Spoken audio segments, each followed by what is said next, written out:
Hello मेरे प्यारे साथियों, कैसे हो आप लोग। मैं मंगल चौहान आप सभी का अपने यूट्यूब चैनल उद्देश्य मंत्रा में स्वागत करता हूं। तो कैसे हैं मेरे प्यारे साथी। मुझे उम्मीद है कि आप लोग मस्त होंगे, ज़बरदस्त होंगे और इस भयंकर वाली ठंडी में अपनी एसएससी जीडी की और यूपीपी यानी यूपी पुलिस की तैयारी आप लोग ज़बरदस्त तरीके के साथ कर रहे होंगे। तो कोई बात नहीं, ऐसे ही लगे रहिए और जो है कि यही जोश आप लोग के बीच रहना चाहिए। तो चलिए आज की क्लास को हम लोग उसी जोश के साथ स्टार्ट करते हैं और आज की क्लास में हम लोग पढ़ने वाले हैं कुछ महत्वपूर्ण क्वेश्चनों को। तो चलिए देख लेते हैं फटाफट, ठीक है। तो आज की क्लास का पहला क्वेश्चन है कि पृथ्वी ग्रह तारों आदि का स्थान, पृथ्वी ग्रह तारों आदि का स्थान को क्या कहा जाता है। तो उसे क्या बोला जाता है। तो उसे बोला जाता है अंतरिक्ष। क्या बोला जाता है? अंतरिक्ष, ठीक है। उसे अंतरिक्ष बोला जाता है। यानी कि तारे और जो है कि ग्रह जो है या पृथ्वी जो है, पृथ्वी एक प्रकार से कहा जाए कि पृथ्वी भी तो ग्रह ही है ना। तो ये लोग कहाँ पर हैं, उस स्थान को अंतरिक्ष बोला जाता है। चलिए नेक्स्ट क्वेश्चन देख लेते हैं कि बोला गया है कि आकाश और पाताल या धरती और आकाश के मध्य का स्थान क्या कहलाता है। तो उसे भी अंतरिक्ष ही बोला जाता है। उसे भी क्या बोला जाता है? अंतरिक्ष ही बोला जाता है। और नेक्स्ट क्वेश्चन चलिए देख लेते हैं। नेक्स्ट क्वेश्चन हम लोग का है कि पृथ्वी, चंद्रमा एवं सूर्य के मध्य के स्थान को क्या बोला जाता है। तो उसे भी अंतरिक्ष ही बोला जाता है। उसे भी अंतरिक्ष ही बोला जाता है, जिसे अंग्रेजी में स्पेस कहते हैं। जिसे अंग्रेजी में क्या कहते हैं? स्पेस कहते हैं, ठीक है। नेक्स्ट क्वेश्चन है हम लोग का कि जिसके सिर पर चंद्र हो, जिसके सिर पर चंद्र हो, ये जो क्वेश्चन है ये समास में भी पूछा जाता है और वाक्यांशों में जो है कि वाक्यांशों के लिए एक शब्द में भी दिया गया है। तो चलिए उसे भी देख लेते हैं कि जिसके सर पर चंद्र हो उसे बोला जाता है चंद्रशेखर या चंद्रमौली। चंद्रशेखर या चंद्रमौली। अर्थात यदि समास में देकर पूछा जाए कि किसे बोला जाता है, तो हमारे महादेव जी, ठीक है, हमारे महादेव जी को बोला जाता है। नेक्स्ट क्वेश्चन देख लिया जाए कि अतिथि की सेवा करने वाला, अतिथि की सेवा करने वाले को क्या कहते हैं। तो उसे बोलते हैं अतिथेय, अतिथेय, अतिथेय या मेजबान। उसे क्या बोलते हैं? अतिथेय या मेजबान, ठीक है। तो चलिए मेरे भाई अब आगे देख लेते हैं। अगला क्वेश्चन है हम लोग का कि बहुत ही सिंपल क्वेश्चन है, बहुत ही बढ़िया और महत्वपूर्ण क्वेश्चन है कि कहा गया है कि पहाड़ के नीचे, पहाड़ के नीचे, इसे मोस्ट इंपॉर्टेंट कर लीजिएगा कि पहाड़ के नीचे की समतल भूमि या पर्वत की तलहटी को क्या बोला जाता है।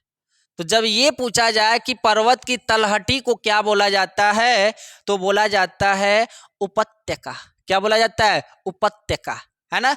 ठीक इसी प्रकार एक क्वेश्चन और बन जाता है कि पहाड़ के ऊपर के भूमि को या ऊपर के स्थान को क्या बोला जाता है। तो उसे बोला जाता है आदित्य पक्का।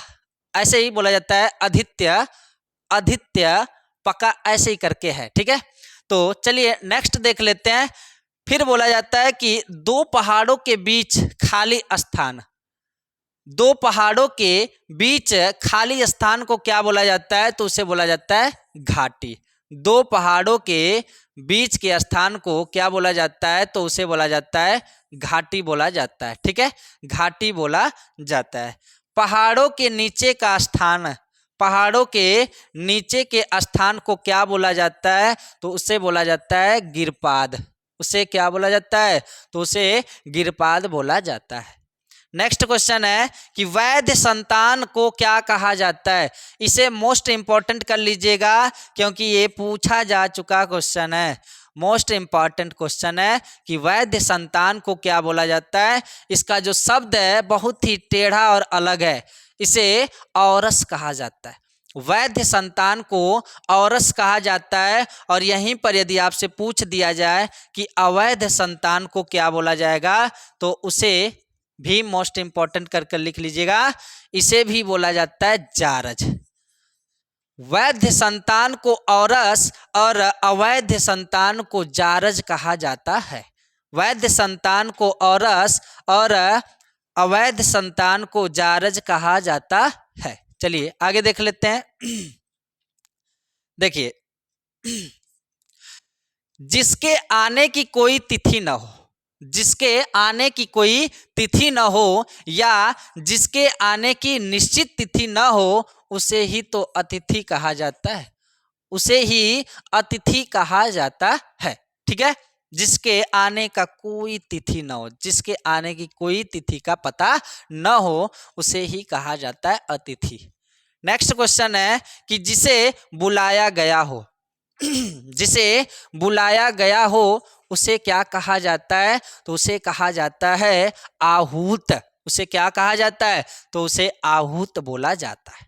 नेक्स्ट क्वेश्चन है कि जिसे बुलाया न गया हो उसे क्या कहा जाएगा, तो उसे कहा जाता है अनाहूत। क्या बोला जाता है, अनाहूत, अनाहूत। नेक्स्ट क्वेश्चन है कि पहाड़ के ऊपर की समतल भूमि को क्या बोला जाता है। देख लीजिए, वही जो हम बोले हैं, कहाँ पर जो जस्ट इसके पीछे हम लोग क्वेश्चन पढ़े हैं। ठीक है, उपत्यका में जो बोले हैं कि जब पहाड़ के ऊपर की भूमि के बारे में पूछा जाए तो अधित्यका बोला जाता है। हम थोड़ा सा जो है कि बोल नहीं पाए। ठीक है, अधित्यका बोला जाता है। क्या बोला जाता है, अधित्यका। उसे बोला जाता है उपत्यका, उपत्यका, और इसे बोला जाता है अधित्यका। ध्यान दीजिएगा, उपत्यका और अधित्यका में अंतर क्या है कि नीचे वाली भूमि को, नीचे वाली भूमि को नीचे वाली भूमि को उपत्यका और ऊपर वाली भूमि को अधित्यका बोला जाता है। ठीक है, तो चलिए अब नेक्स्ट देख लेते हैं। नेक्स्ट है कि नेक्स्ट ये हम लोग पढ़ चुके हैं स्लाइड को। देखिए, वह स्थान जहां धरती एवं आकाश मिलते हुए प्रतीत होते हैं, वह स्थान जहां धरती एवं आकाश मिलते हुए प्रतीत होते हैं उसे क्या बोला जाता है, तो उसे बोला जाता है क्षितिज। उसे क्या बोला जाता है, तो क्षितिज। इसे इंपॉर्टेंट कर लीजिएगा, क्षितिज बोला जाता है। ठीक है, इसके जस्ट पहले जो हम लोग पढ़े ना अधित्यका और उपत्यका, उसको भी मोस्ट इंपॉर्टेंट कर लीजिएगा क्योंकि ये भी पूछा जा चुका क्वेश्चन है। ठीक है, इसे भी कर लीजिएगा मोस्ट इंपॉर्टेंट। ठीक है, नेक्स्ट, जो हमेशा रहने वाला हो, जो हमेशा रहने वाला हो उसे क्या कहा जाता है, तो इसे भी इंपॉर्टेंट कर लीजिए। जो हमेशा रहने वाला होता है उसे शाश्वत कहते हैं। उसे क्या कहते हैं, तो शाश्वत कहते हैं। हवन में जलाने वाली लकड़ी को क्या कहते हैं। चलिए थोड़ा सा जो है कि एक सूचना है आप लोग के लिए। सूचना क्या है कि एडवाइस है हमारी। एडवाइस क्या मानेंगे, रिक्वेस्ट है। रिक्वेस्ट यही है कि जो आप लोग ये पढ़ रहे हो इसका एक नोट्स जरूर बना लीजिएगा, इसका एक नोट्स जरूर बना लीजिएगा। इसको साफ सुथरे जगह पर लिखिएगा, अन्यथा परीक्षा में जो है कि कहीं न कहीं लटक जाएंगे और फिर गलती देंगे। किसका, कहीं न कहीं टीचर का ही गलती देंगे, अपनी गलती तो मानेंगे ही नहीं। ये आप लोग की जो है कहीं न कहीं वो अंतरात्मा कहती है ना कि हमारी कोई गलती हो ही नहीं सकती है ना। तो चलिए आगे देख लेते हैं। हवन में जलाने वाली लकड़ी को क्या कहते हैं। हवन में जलाने वाली लकड़ी को क्या कहते हैं, तो उसे बोला जाता है समीधा। इसे भी इंपॉर्टेंट कर लीजिए, इसे भी इंपॉर्टेंट कर लीजिएगा। हवन में जलाने वाली लकड़ी को समीधा बोला जाता है। नेक्स्ट है आंखों के सामने, ये हम लोग पढ़ चुके हैं, प्रत्यक्ष बोला जाता है। और आंखों से परे जो हो उसे अप्रत्यक्ष या परोक्ष बोला जाता है। उसे क्या बोला जाता है, अप्रत्यक्ष या परोक्ष बोला जाता है। नेक्स्ट, आदि से अंत तक, आदि से अंत तक को क्या बोला जाता है, तो उसे बोला जाता है आधोपांत। क्या बोला जाता है, आध्योपांत। उसे बोला जाता है आदि से लेकर अंत तक। ठीक है, आदि से लेकर अंत तक। ये सभी इंपॉर्टेंट क्वेश्चन है, ध्यान से देख लीजिएगा। ठीक है, ध्यान से देख लीजिएगा। चलिए अब आगे बढ़ते हैं, आगे बढ़ते हैं। मोस्ट इंपॉर्टेंट क्वेश्चन है मेरे भाई, इसे भी लिख लीजिएगा, इसे भी लिख लीजिएगा। समान या एक ही उदर, समान तो बहुत कम देकर पूछा जाता है, लेकिन ये देकर पूछा जाता है कि एक ही पेट से या एक ही उदर से जन्म लेने वाला या जन्म लेने वाले को क्या कहते हैं? तो उन्हें बोलते हैं सहोदर। उन्हें क्या बोलते हैं? तो आप कहेंगे सहोदर कहते हैं। क्या कहते हैं भैया? सहोदर कहते हैं। नेक्स्ट है अन्य माता के उदर से जन्म लेने वाला, अन्य माता के पेट से जन्म लेने वाला बच्चे को क्या बोला जाता है? तो उसे बोला जाता है अन्य उदर, अन्य उदर। ठीक है, ये सभी इंपॉर्टेंट क्वेश्चन है, इसे भी कर लीजिएगा। यानी इस स्लाइड पर जितने भी क्वेश्चन है, मोस्ट इंपॉर्टेंट क्वेश्चन है, सभी को लिख लीजिएगा। ये हमारी आपसे गुजारिश है। ठीक है, क्या बोला गया है? क्या बोला गया है कि पूर्व एवं उत्तर के बीच का कोण, पूर्व एवं उत्तर के बीच का कोण क्या कहलाता है? तो उसे ईशान कोण कहते हैं, उसे ईशान कोण कहते हैं। उसे क्या कहते हैं? ईशान कोण कहते हैं। इसी को, इसे क्या कहते हैं भैया? ईशान कोण। इसे ईशान कोण कहा जाता है। ठीक है, इसे ईशान कोण कहा जाता है। और फिर बोला गया है कि पूर्व एवं दक्षिण के बीच के कोण को क्या बोला जाता है? तो पूर्व एवं दक्षिण के कोण को आग्नेय कोण बोला जाता है। वो कौन सा होता है? तो ये होता है, ये होता है आग्नेय कोण। ठीक है, आग्नेय कोण, आग्नेय कोण। ठीक है, आग्नेय कोण ये होता है, आग्नेय कोण। और फिर यदि पूछा गया है, नेक्स्ट है कि उत्तर एवं पश्चिम के बीच के कोण को क्या बोलते हैं? तो उसे बोला जाता है, उसे बोला जाता है उसे बोला जाता है वायव्य। उसे क्या बोला जाता है? वायव्य कोण बोला जाता है। ये किसकी बात कर रहा है? तो ये इसी की बात कर रहा है, ये लिख लीजिए, इसकी बात कर रहा है, उत्तर एवं पश्चिम की वायव्य कोण, वायव्य कोण। ठीक है, इसे बोला जाता है वायव्य कोण। और दक्षिण एवं पश्चिम के बीच के कोण को क्या बोला जाता है? तो नैऋत्य बोला जाता है। क्या बोला जाता है? नैऋत्य बोला जाता है। नैऋत्य किसे बोला जाता है? तो इसे बोला जाता है नैऋत्य। ठीक है, नैऋत्य। अब हमारे हिसाब से आपको चीजें जो है समझ में आ रही होंगी। बताइए, बात समझ में आई? और इम्पोर्टेंट क्वेश्चन लग रहे हैं कि नहीं? और ये सभी पूछे जा चुके क्वेश्चन है, पूछे जा चुके क्वेश्चन है, आप लोग इसे याद कर लीजिएगा। ठीक है, चलिए नेक्स्ट। ईश्वर या वेदों में विश्वास करने वाला है, ईश्वर में विश्वास रखने वाला या करने वाले को क्या बोला जाता है? तो उसे बोला जाता है आस्तिक बोला जाता है। क्या बोला जाता है? आस्तिक बोला जाता है। ठीक है, उसे आस्तिक बोला जाता है। नेक्स्ट है कि ईश्वर या वेदों में विश्वास न करने वाला है, तो एक मानने वाला होता है, तो एक न मानने वाला होता है। जो मानने वाला होता है उसे आस्तिक बोला जाता है, जो नहीं मानता उसे नास्तिक बोला जाता है। ठीक है, ऐसा कवि जो तत्काल रचना करता हो, ये मोस्ट इंपॉर्टेंट क्वेश्चन है, मोस्ट इंपॉर्टेंट क्वेश्चन है मेरे भाई।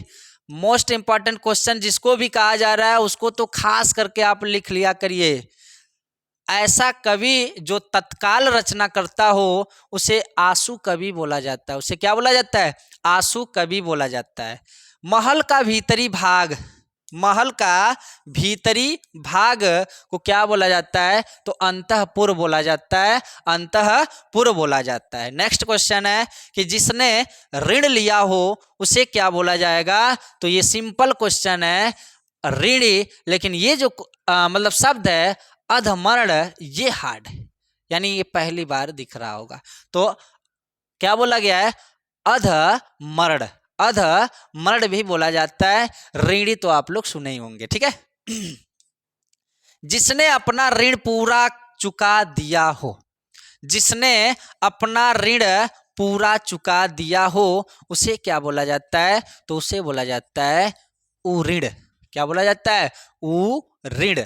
उसे उऋण बोला जाता है।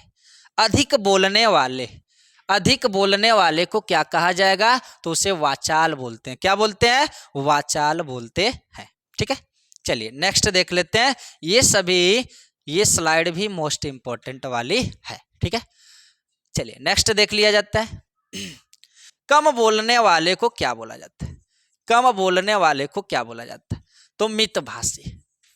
कम बोलने वाले को मितभाषी बोला जाता है। वैसे ही सेम आ जाता है, कम खर्च करने वाले को क्या कहते हैं? तो मितव्ययी हो जाता है। ठीक है, मितव्ययी हो जाता है। तीनों कालों को देखने वाला, यानी भूत, वर्तमान, भविष्य को देखने वाले को क्या कहते हैं? तो उसे बोलते हैं त्रिकालदर्शी। क्या बोलते हैं? त्रिकालदर्शी। तीनों कालों को देखने वाले को त्रिकालदर्शी बोलते हैं, और तीनों कालों के बारे में जानकारी रखने वाले को त्रिकालज्ञ बोलते हैं। क्या बोलते हैं? त्रिकालज्ञ। ठीक है, जो पहले था पर अब नहीं, जो पहले था पर अब नहीं, उसे ही बोला जाता है भूतपूर्व। ठीक है, जो भविष्य में होने वाला हो उसे क्या बोलते हैं? तो उसे बोलते हैं भवितव्य। भवितव्य। क्या बोलते हैं? भवितव्य। भविष्य की बात बताने वाले को क्या कहते हैं? तो उसे बोलते हैं भविष्यवक्ता। भविष्यवक्ता बोलते हैं जो भविष्य की बात बताता है। ठीक है, भविष्य की बात जो बताता है उसे भविष्यवक्ता कहते हैं। स्क्रीनशॉट तो जो है कि अपने अनुसार आप लोग ले ही लेते होंगे। यदि आपको लिखना होगा तो बात वही है कि वीडियो को ऐसे कीजिए, आराम से वीडियो रुक जाएगी, फिर उसके बाद स्क्रीनशॉट ले लीजिए आराम से, फिर उसके बाद लिख लीजिए। ठीक है, रिकॉर्डेड वीडियो में यही फायदा होता है। अब लाइव वीडियो रहता तो कहीं ना कहीं आपको जो है कि समस्या होती है। ठीक है, तीनों कालों को जानने वाला, अभी जस्ट हम लोग पढ़े हैं, तीनों कालों को जानने वाला क्या कहलाता है? तो त्रिकालज्ञ कहलाता है। और एक मेरे भाई पूछ रहे हैं कि कम खर्च करने वाले को क्या बोला जाता है? तो उसे बोला जाता है मितव्ययी। ठीक है, चलिए देख लेते हैं नेक्स्ट क्वेश्चन कि जो धरती फोड़ कर जन्म लेता है, जो धरती फोड़ कर जन्म लेता है उसे क्या बोलते हैं? तो उसे बोलते हैं उद्भज। देखिए उद्भज, उसे क्या बोलते हैं? उद्भज। ठीक है, पिंड के रूप में जन्म लेने वाले को क्या बोलते हैं? तो उसे बोलते हैं पिंडज। उसे क्या बोलते हैं? तो पिंडज, पिंडज बोलते हैं। ठीक है, और स्वयं उत्पन्न होने वाले को क्या बोलते हैं? स्वयं उत्पन्न होने वाले को स्वयंभू बोला जाता है। स्वयं उत्पन्न होने वाले को स्वयंभू बोला जाता है। ठीक है, नेक्स्ट क्वेश्चन चलिए देख लेते हैं।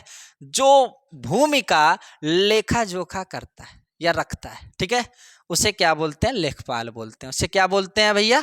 लेखपाल बोलते हैं। पृथ्वी से संबद्ध को क्या बोला जाता है? तो उसे पार्थिव बोला जाता है। जिसकी ग्रीवा सुंदर हो, जिसकी ग्रीवा सुंदर हो उसे सुग्रीव बोला जाता है। ठीक है, नेक्स्ट क्वेश्चन चलिए देख लेते हैं। 2 बार जन्म लेने वाले को क्या बोला जाता है? 2 बार जन्म लेने वाले को द्विज बोला जाता है। 2 बार जन्म लेने वाले को द्विज बोला जाता है। ठीक है, 2 बार जन्म लेने वाले को द्विज बोला जाता है। जिसके 4 पैर हो, जिसके 4 पैर हो उसे चतुष्पद या चतुष्पदी कहा जाता है। नेक्स्ट क्वेश्चन है कि जो क्षमा करने योग्य हो उसे क्षम्य बोला जाता है। उसे क्या बोला जाता है? क्षम्य। ठीक है, जो क्षमा करने योग्य हो, और जो क्षमा करने योग्य न हो तो उसे अक्षम्य बोला जाता है। अक्षम्य बोला जाता है। चलिए, वीर पुत्र को जन्म देने वाली स्त्री वीर प्रसू कहलाती है। वीर पुत्र को जन्म देने वाली स्त्री को वीर प्रसू कहते हैं। कहीं न कहीं कुछ लोगों का जो है कि ये प्रश्न आ रहा है कि बहुत तेज हम चल रहे हैं, तो बहुत तेज चलने का कहीं न कहीं हमें जो है कि हमारी मजबूरी है, कह सकते हैं, हमें चलना ही पड़ेगा। टाइम को देखते हुए कम समय में ज़्यादा प्रश्नों को आप लोग के बीच हम रखना चाहते हैं, और रखा जाएगा तो कहीं ना कहीं आप फटाफट एक नज़र देख सकते हो। एक जगह आपको दे दिया जा रहा है और कम समय में आपका टाइम भी बचेगा और महत्वपूर्ण बिंदुओं पर आप नज़र भी डाल लेंगे। ठीक है, चलिए नेक्स्ट क्वेश्चन देखा जाए। चलिए नेक्स्ट क्वेश्चन चलिए देख लेते हैं फटाफट। कि बोला गया है कि वह पुरुष जिसकी पत्नी साथ हो, वह पुरुष जिसकी पत्नी साथ हो उसे क्या बोला जाता है? तो उसे बोला जाता है सपत्नीक। सपत्नीक, ठीक है, उसे बोला जाता है सपत्नीक। ठीक है, सपत्नीक। फिर इसके बाद बोला गया है, नेक्स्ट क्वेश्चन है कि वह पुरुष जिसकी पत्नी जीवित हो, वह पुरुष जिसकी पत्नी जीवित हो उसे क्या बोला जाता है? तो उसे बोला जाता है सधुर। उसे क्या बोला जाता है? सधुर। और वह पुरुष जिसकी पत्नी धरती छोड़ दी हो तो उसे बोला जाता है विधुर। वह पुरुष जिसकी पत्नी धरती छोड़ दी हो यानी मर गई हो, ठीक है, तो उसे बोला जाता है विधुर। अपने पति से प्रेम करने वाली पत्नी को क्या कहा जाता है?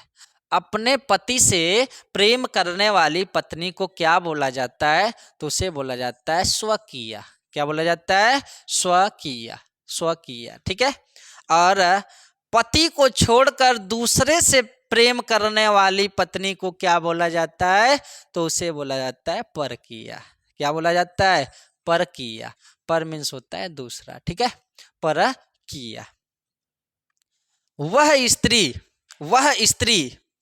वह स्त्री जिसका पति परदेश में हो या चला गया हो, वह स्त्री जिसका पति परदेश हो या चला गया हो उसे क्या बोला जाता है? तो उसे बोला जाता है प्रोषित पतिका। प्रोषित पतिका। क्या बोला जाता है? प्रोषित पतिका, जिसका पति परदेश चला गया हो, ठीक है।